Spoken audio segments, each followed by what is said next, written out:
उमा निवासु जहाँ सदा शिव उमा निवासु जहाँ सदा शिव उमा निवासु। नारद पहुंच गए जो है शिवलोक कैलाश पर्वत पर। कैलाश पर्वत पर पहुंच गए, वहां शिव जी बैठे थे और पार्वती जी बैठी थी। नारद जी सर झुकाए और शिव जी के पास नहीं गए, पार्वती अम्मा के पास पहुंच गए। नारद है पुत्र, और पुत्र जब अगर माता पिता दोनों बैठे हों तो पुत्र कहाँ जाता है? माँ के पास जल्दी पहुंचेगा, और पिता के पास जाएगा तो पिता तो कम से कम नहीं 25 प्रश्न कर देगा। इतनी देर कहाँ, इतनी रात को कहाँ, क्या पहने हो, कैसे बाल कटवाए हो, ये तिरंगा मिरंगा क्या पहने हो, कैसे कटवाए हो, एक इतनी लंबी लंबी दाढ़ी क्यों रखे हो? अब तो दूल्हा भी दाढ़ी रखने लगा है। बोलो जय श्री राम।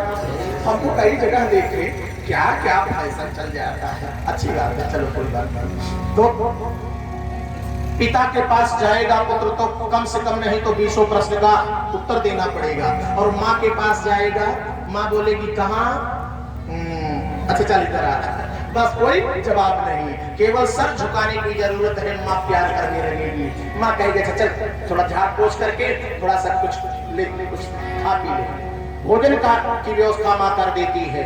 इसलिए नारद भी पहुंचे कहाँ, माँ के पास। अच्छा माँ कौन है? इस संसार में वही माँ है भगवानों, जो अपने पुत्र को, अपनी संतान को भगवान के रास्ते पर डाल दे। अरे पुत्रवती जुवती जग सोई, पुत्रवती जुवती जग सोई, पुत्रवती जुवती जग सोई, पुत्रवती जुवती जग सोई, पुत्रवती जुवती जग सोई। रघुबर भगत जास सुत होई, रघुबर भगत जास सुत होई, रघुबर भगत जास सुत होई। जिस माँ का पुत्र भगवान का भजन करता है, यज्ञ आदि में जाता है, जिस माँ का पुत्र सत्संग में जाता है, उस माँ की कोख पवित्र हो जाती है। न तरबाज भलबाज बियानी, राम विमुख सुखते हित हानि। धन्य है हम लोग अपनी माँ की कोख को पवित्र कर रहे हैं। ये मत सोचिए कि कथा में बैठकर केवल कथा सुन रहे हैं। क्या कर रहे हैं? कुलम पवित्रम जननी कृतार्था। सन्मुख डॉक्टर नागेंद्र जी बैठे हुए हैं। 11,000 रुपए एक दिन का भंडारा आपने किया। आपकी इस पावनी यज्ञ में आपको मैं साधुवंदन करता हूँ। पुत्र वो है जो सत्संग में पहुंच जाएगा, और सत्संग में जब पहुंच जाएगा, चाहे वो पुत्र हो चाहे पुत्री, तो क्या कर देता है? कुलम पवित्रम जननी कृतार्था। कुल पवित्र कर देता है। प्रधान जी 7 पीढ़ी आगे 7 पीढ़ी पीछे उसकी पवित्र हो जाती है, जो भगवान की कथा सुनता है या सुनाता है। कुलम पवित्रम जननी कृतार्था। माँ की कोख पवित्र हो जाती है। और क्या पवित्र होता है? कहा वसुंधरा भाग्यवती च धन्या। पृथ्वी धन्य हो जाती है। स्वर्गे स्थिता ज पितरोपधन्या। स्वर्ग में पितरगण सुंदर हो जाते हैं। पितर दोष सबसे बड़ा दोष है। धरती का सबसे बड़ा दोष पितर दोष, यानी पितरों का दोष, पुरखों का दोष, जो अपने पितरों को संतुष्ट नहीं करता। इसलिए हमारे भारतीय संस्कृति में पितृपक्ष मनाया जाता है। पितृपक्ष हो, 15 दिन तक पितरों की सेवा किया जाता है, और तिथि के दिन उनको कुछ खिलाया पिलाया जाता है। चाहे जितना आप खिला लो, छनन मनन रिकोच पड़ा। हाँ, खोवा खान खीर खस्ता खोरमा खजूर खाजा नरसा समोसा सेव बड़ा सुहार है, गुजिया गुलाब जामुन बुनिया मिट्टी का भाजी भांति भांति की सलोनी रसेदार है। पूरी पूप पाकड़ कचौड़ी कड़ी बड़ा बड़ी लुलु ललित ताजी कुरकुरी कचौड़ी काजी चोखा चटनी अचार अचार जी। चाहे जितना आप पितरों को दे दो, पितर संतुष्ट होने वाले नहीं। लेकिन आज हमारे आपके पितर दोनों हाथ ऊपर उठा करके धन्य हुआ बेटा, धन्य हुआ पुत्री, धन्य हुआ तेरी वजह से आज मैं धन्य हो रहा हूँ। स्वर्गे स्थिता ज पितरोपधन्या। किससे? कहा जस्मिन् कुले वैष्णवनामिधेया। जिस कुल में एक वैष्णव भक्त हो जाए, एक राम को मानने वाला, एक कन्हैया को मानने वाला, एक शिव जी को मानने वाला, एक जगदम्बा जगतजननी पारंबा को मानने वाला, एक स्वधर्म पर चलने वाला, एक दुर्गुण दुर्व्यवहार दुर्व्यसन दुर्गति दुर्भाव छोड़ करके परमात्मा के चरणों में बैठने वाला कोई एक हो जाए तो सब काम बन जाता। नारद जी पार्वती के पास गए, पार्वती अम्मा के सामने सर झुकाया। अम्मा ने पूछा नारद कहाँ? कहा अम्मा गजब हो गया। कहा क्या हो गया? कहा धनुष टूट गई। धनुष टूट गई? बहुत सारी धनुष टूटती हैं, टूट गई तो टूट गई। अरे वो धनुष नहीं अम्मा, वो धनुष टूट गई जिस पर शिव जी का बड़ा स्नेह था, आपका बड़ा प्रेम था, आप पूजा करती थी। अच्छा वो जनक जी के यहाँ जो धनुष थी वो तो नहीं टूटी? कहा उसी की बात कर रहा हूँ। टूट गई तो किसने तोड़ा? कहा हमको पता नहीं है। अच्छा तीनों लोग को पता हो गया था, सुर नर नाग विदित सब काहू, सबको पता हो गया कि धनुष टूट गई, लेकिन कोई ये कहने के लिए तैयार नहीं है कि धनुष किसने तोड़ा। नारद भी नहीं बता रहे हैं कि धनुष किसने तोड़ा। माता जी बार बार पूछ रही धनुष किसने तोड़ा? हमको पता नहीं, जिसकी है उससे पूछा जाए। भगवान शिव के पास पहुंच गए, भगवान शिव से पूछा गया धनुष किसने तोड़ा? कहा हमको तो पता नहीं, चलो पूछा जाए। अच्छा जिस समय धनुष टूटी थी भक्तों, उस समय एक महात्मा आ गए थे, फावड़ा हाथ में था, तुरीण था, एकदम जो है भुजाएं जो है सिंह की तरह गरज रही थी और लाल लाल आंखें लिए हुए चमकता हुआ चेहरा, एकदम लाल सूर्य की तरह जो है वो प्रवेश उसी समय हो गए थे। अरे तेही अवसर सुनि शिव धनु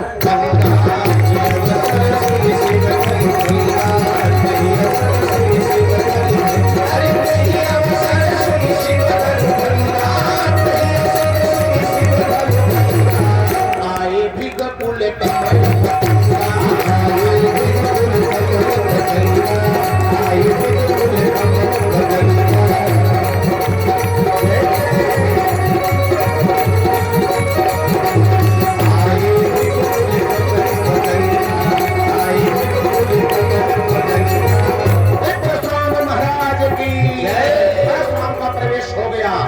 उस युद्धशाला में देखा उन्होंने धनुष खंड खंड हो गई है, परशुराम की आंखें लाल हो गई।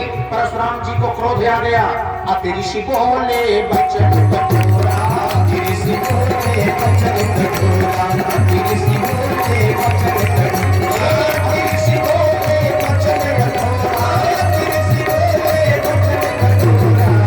कहो जड़ जनक धनुष के तोरा, जड़ जनक धनुष के तोरा, जड़ जनक धनुष के तोरा।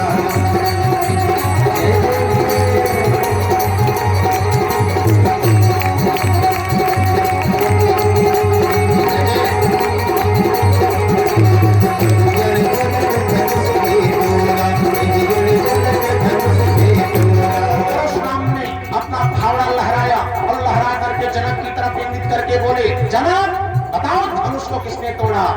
अरे बेटी देखाऊं मूढ़न दयालु, बेटी देखाऊं मूढ़न दयालु, बेटी देखाऊं मूढ़न दयालु, बेटी देखाऊं मूढ़न दयालु, अरे बेटी देखाऊं मूढ़न दयालु। अरे उल्टा वहीं जहां लगत राजू, उल्टा वहीं जहां लगत राजू, उल्टा वहीं जहां लगत राजू।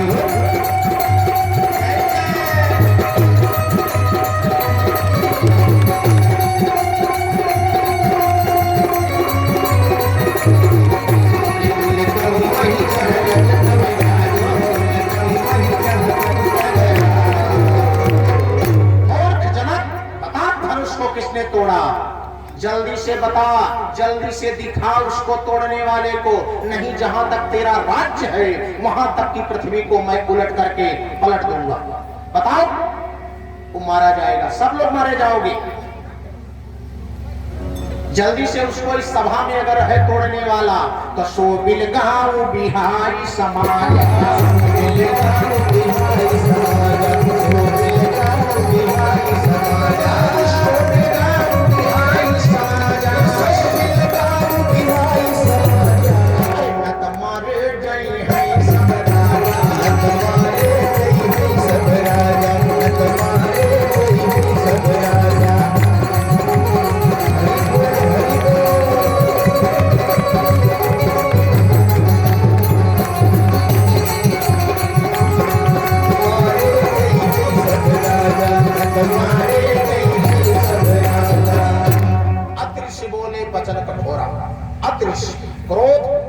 क्रोध पाप का मूल है। अगर क्रोध आ गया तो बोध निकल जाता है, बोध निकल जाता है यानी विवेक निकल जाता है, सोचने और समझने की शक्ति भक्तों खत्म हो जाती है। एक बात और जान लीजिए, कोई जरूरी नहीं कि क्रोध बच्चा करेगा तभी बोध निकलेगा। प्रधान जी, क्रोध अगर अमलात्मा बिमलात्मा मुनीन्द्र योगेंद्र जोगी जति सन्यासी करे, चाहे विद्वान करे, चाहे धनवान करे, चाहे ऐश्वर्यवान करे, चाहे पंडित करे, चाहे मूर्ख करे, जो भी क्रोध करेगा उसका बोध निकल जाएगा। बोध कर लिया किसने? परशुराम के हृदय में क्रोध आया, और जब क्रोध आया अतिरिक्त बोले वचन कठोरा, अतिरिक्त और क्रोधित हुए। क्रोध में जब बोले इसो बिलगांव मूढ़ त्याग, उसको अलग कर दो यहाँ मेरे समाज से, नहीं तो सबको मैं मार डालूंगा, काट कर फेंक दूंगा। भगवान सोचे अरे बाप रे बाप, गलती एक करे मारा जाए सब, ये तो बात ठीक नहीं है। चलो गलती करने वाला खड़ा हो गया, भगवान दोनों हाथ जोड़ लिए और जोड़ करके थोड़ा बगल हो गए, समाज से निकल गए। बोले थे ना सो बिलगांव बिहाई समाजू, इस समाज से उसको अलग कर दो, भगवान अलग हो गए। और जब अलग हो करके खड़े हुए हाथ जोड़ करके तो बोल रहे हैं अरे नाथ शंभो धन भंजे निहारा, नाथ शंभो धन भंजे निहारा, नाथ शंभो धन भंजे निहारा, नाथ शंभो धन भंजे निहारा, नाथ शंभो धन भंजे निहारा, कोई कोई के दास तुम्हारा, कोई के दास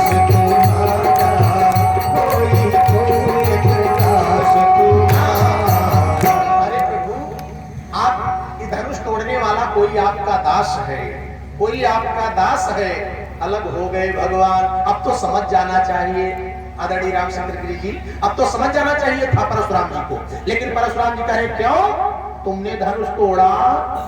भगवान कहे अपने को इनका बोध निकल गया है, अब मैं कैसे बताऊं इनको। एक बात और जानते हैं, क्रोध बहुत अच्छी चीज है। कुछ लोग कहते हैं क्रोध नहीं करना चाहिए, मैं कहता हूं भगवत पीठ से कि क्रोध करना चाहिए। आप बोलेंगे कैसे महाराज? क्रोध तो बहुत गलत चीज है। क्रोध दो प्रकार का होता है, एक प्रतिशोधात्मक क्रोध और एक बोधात्मक क्रोध। एक बोध देता है, एक प्रतिशोध करता है। जिस क्रोध से 307 हो जाए, जिस क्रोध से हाथ पैर टूट जाए, जिस क्रोध से 302 हो जाए, जिस क्रोध से आजीवन कारावास हो जाए, जिस क्रोध से अंग भंग हो जाए, जिस क्रोध से कालिख लग जाए जीवन में, वो क्रोध नहीं करना चाहिए। एक क्रोध करना चाहिए। कौन सा? अच्छा, माँ अपने बच्चे के ऊपर क्रोध न करे तो बिटिया दिन में बेटा दिन में गोली खेलेगा, हाँ वो पढ़ेगा नहीं, होमवर्क कोई नहीं करेगा। एक होमवर्क किए बाबू, ये बेटा होमवर्क किए मम्मी, अच्छा ना करो चलो ठीक है। क्रोध ना करे तो होमवर्क नहीं होगा, होमवर्क नहीं होगा तो उसका अनुभव नहीं आएगा और क्लास में जो है वीक हो जाएगा। और वही अगर माँ टाइट हो गई, इधर कान पकड़ करके झुमाई धीरे से, नहीं मम्मी अब कर रहा हूं, चल। आपके पास गैया भैंसिया है, गाय के पास आप गए दूध निकालने के लिए, बाल्टी लेकर के, गाय ने पैर उठाया, बाल्टी मारा, खर खर खर खर वहां चली गई। आपने बाल्टी उठाया, घर में चले गए, 5 लीटर दूध गैया लेकर चली जाए, बोलो जय सिया राम। और वहीं एक डंडी लेकर के जाओ, गाय के पास खड़े हो जाओ, हाँ उसकी नाथी पकड़ लो और मुंह के पास ऐसे दिखाओ, तो गाय जीभ निकाल लेगी, कांपने लगेगी, 2 बार ठोको, 5 लीटर दूध निकाल लो, बोलो जय सिया राम। तो बोधात्मक क्रोध करना ठीक है, लेकिन प्रतिशोधात्मक क्रोध करना ठीक नहीं है। इसलिए क्रोध बहुत जरूरी है। अगर शिक्षक क्रोध नहीं करेगा तो छात्र ठीक ढंग से स्टडी नहीं कर पाएगा। इसलिए शिक्षक क्रोध करता है बोधात्मक, माँ क्रोध करती है बोधात्मक, पशुपालक क्रोध करता है बोधात्मक। हम आप क्रोध करें, बोधात्मक क्रोध करें, प्रतिशोधात्मक क्रोध कभी न करें, वो घातक होता है। आइए बहुत सुंदर सामने पूछे, राम तुमने धनुष तोड़ा? राम जी हाथ जोड़ लिए, हमने तोड़ा नहीं। अच्छा, मर्यादा पुरुषोत्तम भगवान श्री राम, मर्यादित गाथा देखिए चल रही है ये। मर्यादा पुरुषोत्तम भगवान श्री राम की मर्यादित गाथा गाने वाले परम पूज्यपाद गोस्वामी जी की लेखनी इतनी सुंदर है कि कहीं से इकट्ठ नहीं हो सकती, कहीं से इसमें जरा सा मेक मिकर नहीं है, गलती तो जरा है ही नहीं है, कमी तो है ही नहीं है। अगर कमी आपको कहीं दिखे तो समझ जाना चाहिए कि मेरी अल्पज्ञता इसमें है। भगवान से पूछा गया कि भगवान राम तुमने धनुष तोड़ा?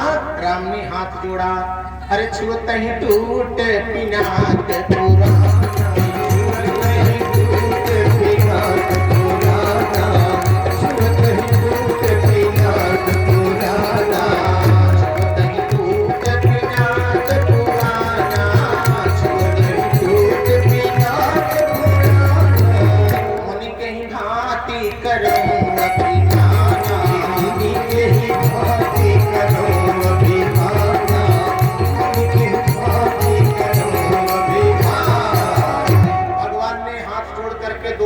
बोल दिया, छूते ही टूट पिनाक पुराना। हमने तोड़ा नहीं, ये टूटा रखा गया था, ये टूटा हुआ पहले से था, हमने छू दिया और ये टूट गया। छूते ही टूट पिनाक पुराना। कहा कि कोई साक्ष्य बताओ। तुरंत लक्ष्मण ने हाथ उठाया, हमने देखा लखन सब ही लख लेत है, जो सबके मन माही, बाहर भीतर लखें, उनसे छुपी कछु नाहीं। लक्ष्मण ने कहा लखने में तीव्र मेरी नजरें हैं, मैंने देखा भैया ने धनुष नहीं तोड़ा। अब लक्ष्मण झूठ नहीं बोलेंगे, राम जी तो पहले नंबर पर झूठ नहीं बोलेंगे। राम जी ने कह दिया मैंने धनुष नहीं तोड़ा, छुअत ही टूट पिनाक पुराना। अब लक्ष्मण कह रहे हैं कि छुअत टूट रघुपति है न दोष,